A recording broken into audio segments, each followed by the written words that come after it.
नमस्कार मित्रांनो, सुख म्हणजे नक्की काय असतं या सिरियलमध्ये काय घडलं ते बघणार आहोत। आदिराज तंबूमधून येणाऱ्या धुराच्या दिशेने धावत येतो। त्याच्या पाठोपाठ सगळे देखील बाहेर येतात। आदिराज बघतो की नित्या मॅडम तंबूमध्ये नाही। त्यावेळेस पाहुणी बोलते की धूर हा तंबूमधून देखील आलेला नाही। तर बघतोय तर नित्या बाहेर चूल पेटत असते आणि त्या चुलीतून धूर येत असतो। हा धूर बघताना नित्याकडे बघून विमल कपाळाला हात मारते। पाहुणी बोलत असतात की नित्या मॅडमला माणुसकी दाखवायची काहीच गरज नाही। त्यावेळेस तात्या पुन्हा बोलतात की हे सर्व चुकीचं घडत आहे। तात्या पाहुणीला घरामध्ये पाठवतात। आदिराज नित्याकडे जातो आणि म्हणतो की बोललो तर तुम्हाला खूप वाईट वाटेल। नित्या बोलते की बोल बाबा बोल, तुझं बोलल्याला मला वाईट नाही वाटणार। त्यावर आदिराज बोलतो चूल तुमच्या बाणी तरी पेटवली होती का ओल्या लाकडाने? नित्य बोलते माझ्या बाणी चूलच नाही तर कधी गॅस बी पेटवला नाही। या बोलण्यावर आम्हाला हसू येते। यावर नित्य बोलते की सकाळपासून मी काहीच खाल्लं नाही, काहीतरी खाण्यासाठी मी चूल पेटवली आहे। त्यावेळेस आदिराज बोलतो मॅडम तुम्ही बाजूला व्हा, तुम्हाला धुराने खूप त्रास होईल। त्यावेळी आदिराज बोलतो ओली लाकडं कशी पेटायची हे तुम्हाला मी दाखवतो, व्हा बाजूला इथून। त्यावेळेस नित्य मॅडम म्हणते काही गरज नाही तुमची। त्यावेळेस पुन्हा आदिराज म्हणतो व्हा बाजूला। त्यावेळेस अम्मा म्हणते चालू दे तुमच्या नवरा बायकोचं। आदिराज तिला कागदाच्या साहाय्याने चूल पेटून दाखवतो आणि नित्य थोडी बाजूला बसली असते आणि मुद्दाम बोलते की कसा धूर धूर झाला आहे, डोळे चोळत चोळत सगळीकडे धूर झालाय असे म्हणते आणि आदिराज तुझ्या प्रेमामध्ये मी आंधळी झाली आहे असे बोलते। नित्य मॅडम डोळे चोळत असतात। त्यावेळेस आदिराज म्हणतो की चोळू नका डोळे। त्यानंतर आदिराज उठतो आणि तिच्या डोळ्यामध्ये फुंकर मारू लागतो। त्यानंतर नित्या मॅडम थँक्यू असं म्हणतात। त्यानंतर आदिराज तेथून निघून जातो। इकडे लवली आणि संत्या किराणा घेऊन नित्या मॅडमकडे येत असतात। त्याच वेळेस वाटेमध्ये त्यांना तात्या भेटतात आणि काय मंडळी कुठे चालला आहात असं विचारतात। त्यावेळेस ते सांगतात की नित्या मॅडमसाठी किराणा घेऊन चाललो आहोत। त्यावेळेस लवली बोलतो की नित्या मॅडमशी जे तुमचं गैरसमज झाला आहे तो गैरसमज खूप खोटा आहे। त्या दिवशी आम्ही तिघेही भंगारवाला शोधत होतो आणि नागदेवता शोधत होतो। तात्याला आश्चर्य वाटतं जर नित्य मॅडम यांच्याशी असेल तर मग कंप्लेंट कोणी केली? अरे अरे अरे खूप चुकीचं घडलं असे बोलतात।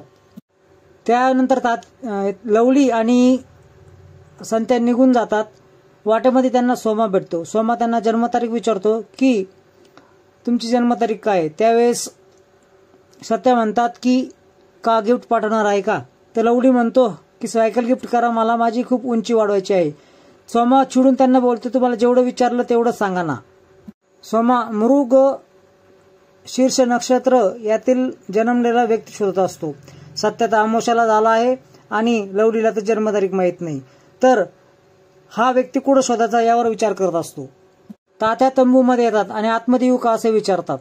तात्या नित्याला म्हणतात की काय चाललं आहे? नित्या विचारते तात्याला की चहा घेणार का? तेव्हा तात्या म्हणतात की मी चहाला कधी नाही म्हणेल का? त्यानंतर अम्मा तात्याला चहा देते। तात्या म्हणतात खूप चुकल्या सारखं वाटत आहे, तुझ्या आजची चहा प्यायची सवय लागली आहे ना त्यामुळं। त्यावेळेस नित्य मॅडम तात्यांना म्हणतात की माझ्यामुळे तुम्हाला खूप त्रास झाला आहे, तर मी खरंच तुम्हाला सांगते की मी पोलीस कंप्लेंट केलीच नाहीये, खरं काय जे आहे ते मला तुमच्याकडूनच कळेल। तात्या हात जोडून नित्याची माफी मागतात आणि चुकून तुम्ही असं बोललो आहोत। त्यावेळेस नित्या बोलते की कोणताच सासरा सुनेला हा मॅडम असा हाका मारत नाही, उलट मला चांगलं वाटत आहे। तात्या नित्याला सांगतात की मला आत्ताच संत्या आणि लवली भेटले आहे, त्यांनी सांगितलं की तुम्ही तिघेही सांगत होतात तर कंप्लेंट तू कस काय करशील? खूप मोठा गैरसमज झाला आहे, पण हे वारंवार संकट तुझ्या पाठीमागं काय येतात हे मला काही कळत नाहीये। त्यावेळेस अम्मा मध्येच बोलते आणि कुणीतरी हे करत आहे असं म्हणणार तेवढ्यात नित्या तिला अडवते। त्यावर नित्या अशी बोलते की मी आदिराजचं मन वळवेल हे निश्चित। तात्या म्हणतात की चहा फक्कड झाला आहे आणि असे म्हणून घरात जातात। तात्या घरात येत असताना विमल त्यांना अडवते आणि म्हणते की खूप जीभ गोड झाली असेल ना तंबूतला चहा पिऊन। त्यावेळेस आदिराज तिथेच असतो आणि तात्या म्हणतात की अरे खून केलेल्या माणसाला देखील लोक माफ करतात।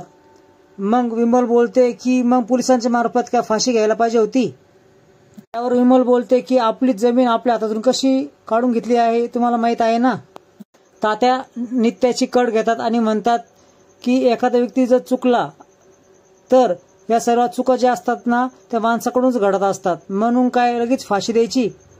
नित्य मॅडम ह्या घराचं कधीच वाटोळं करणार नाही असा विश्वास होता ना तुला.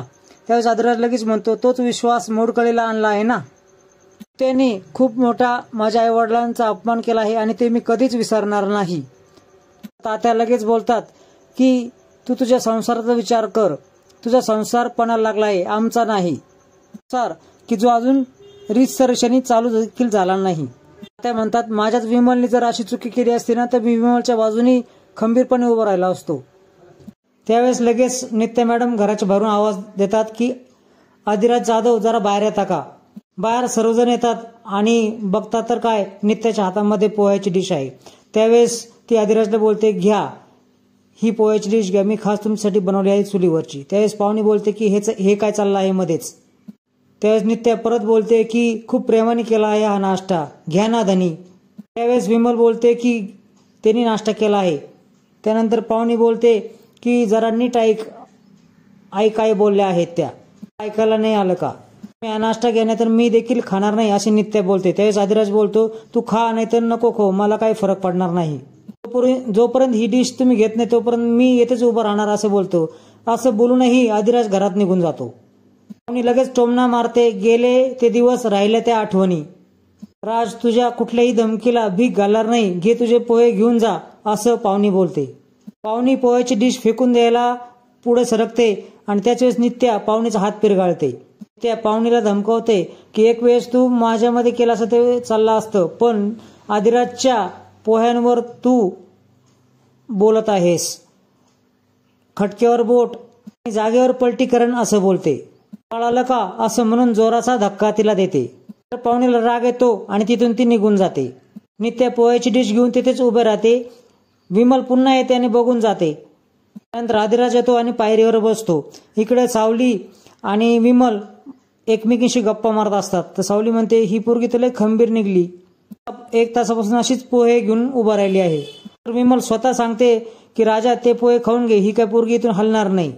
ते त्यानंतर म्हणते की तुम्ही तुमच्या आयडीचं देखील ऐकणार नाही का. नंतर आदिराज ते पोहे खायला लागतो. पोहे खात असताना नित्या त्याला पदराने हवा खाऊ घालते. याच्या पुढच्या भागामध्ये तुम्ही बघणार आहात की नित्या आदिराजला बोलते मला मंगळागौर करण्याची खूपच इच्छा आहे, लग्नाआधीपासून ही इच्छा माझ्या मनात आहे. त्यावेळी आदिराज बोलतो की मंगळागौर वगैरे काय होणार नाही. तर त्यावर नित्या बोलते की एकतर मंगळागौर होईल नाहीतर माझी या घरातून अंत्ययात्रा निघेल. तर मित्रांनो असेच नवनवीन अपडेट्स बघण्यासाठी चॅनलला सबस्क्राईब करा आणि बेल आयकॉन अवश्य दाबा. व्हिडिओ पाहिल्याबद्दल धन्यवाद.